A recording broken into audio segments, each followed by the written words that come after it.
So, I was thinking about musical theory and martial arts. And really this will go with any training, especially complex skill training. It doesn't have to be martial arts per se. It could be some kind of skill training, wilderness skill training, EMT training, anything where you have to do multiple things at once. See, I'm going to use martial arts because that's what I do. And I want you to understand that as your training goes along, things don't stay the same. They can't. They don't, they won't, they can't. It's not possible. Unless you want to stay a one-dimensional fighter. You see, when you start off musically, let's use the guitar because I play guitar. When you start off just picking out the notes on the individual strings, seeing how they sound, and maybe seeing how one note follows another, and then eventually moving from string to string and seeing how it works. It's kind of like, there's 6 strings on a guitar, there's 2 feet and 2 hands and a body and a head. So you've got 6 strings. If you want to go Muay Thai, you've got 8 limbs. But that division is unimportant. The idea is that you have several individual note-making parts that can be played a variety of ways, and when put in concert, they can make an even wider array and more complex tones and things that sound more beautiful or heavier or lighter or mystical or dark. There's so many ways to put it. And so you realize that as you're starting off your martial arts journey, you're learning how to stand. You're learning how to step. You're learning how to punch and kick. You're learning simple locks. You're learning how to move around on the ground. You're learning the very, very simple things, the things that don't take but a couple of joints to move, things that don't require a lot of attention span, because these are the individual parts, these are the notes. But as you go along, you start realizing that, oh hey, I can use power chords, I can use 2 hands doing kind of the same thing, or mostly the same thing, kind of parallel directioning. And I'm not really well schooled on music theory. I just jam. But there's different types of motion where you have the bass notes and the treble notes moving in parallel motion, or moving in. I'm forgetting the terminology already. But basically, they can move together or they can move apart.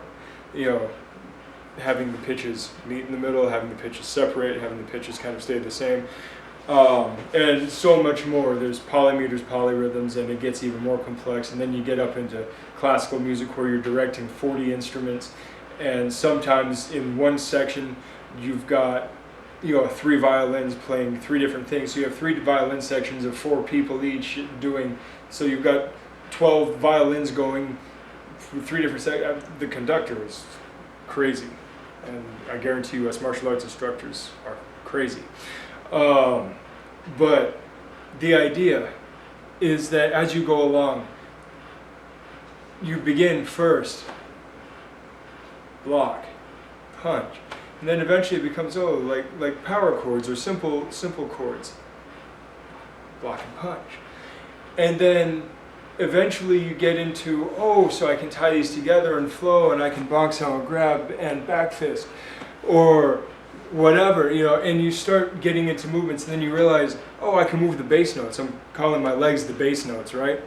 So you've got your bass notes, you've got your treble notes, and in between you got your middle range, right? We don't use our heads and torsos as much for offense and defense, but it does happen, and they are used for other important reasons than attacking and defending. But as we realize that, hey, I can have notes moving in different motion and whatnot. I can punch and kick at the same time. I can throw a knee block and strike at the same time, or whatever. And as you progress, you start figuring out more complex chords and more complex patterns, rhythms, melodies that you can put together. And that brings up an interesting point too, is the idea of rhythm. You hear boxers talk about rhythm a lot, and rhythm may or may not be a good thing. Personally, I find being without rhythm is better. It makes you less predictable. It's hard to be without rhythm. Also, being without rhythm prevents the sandworms from attacking. You don't want the sandworms to attack. Shai Hulud is a very, very dangerous creature. But using the idea, they used a lot of sound in Dune as well.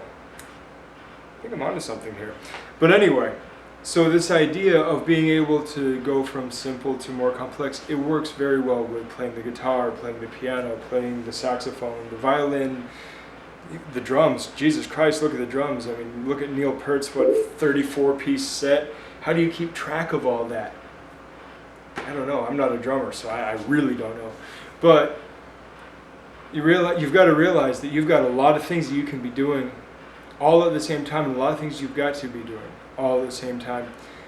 Now, maybe for most circumstances, it's good enough to use power chord structures. I'm a metalhead, For those of you who aren't into metal, power chord is just a movable fifth. We tend to use 2-finger power chords. 3-finger power chord is good. I like inverted power chords. But anyway, the movable fifth is very, very versatile. It's very versatile.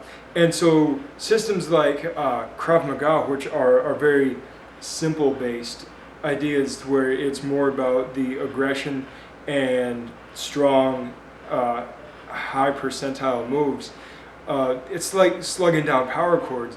I mean, you're talking, James Hetfield style riffing going on here with just these hard, aggressive type movements. And that's fine. And for maybe even 90% of your martial arts training, as far as the functional real world goes, that is more than enough. But for those of us who are in it for more than just functional training, for those of us who are in it because we're kind of karate nerds or kung fu nerds, for those of us who are into it because we love the art as well as the function, we love the history as well as the technology and modern science, we love all of that stuff.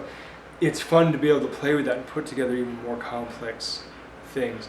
It's why you look at high-level jiu-jitsu, black belt jiu-jitsu, it's just more complicated ways to do the same things you learned how to do at white belt. It's the same thing in Wing Chun.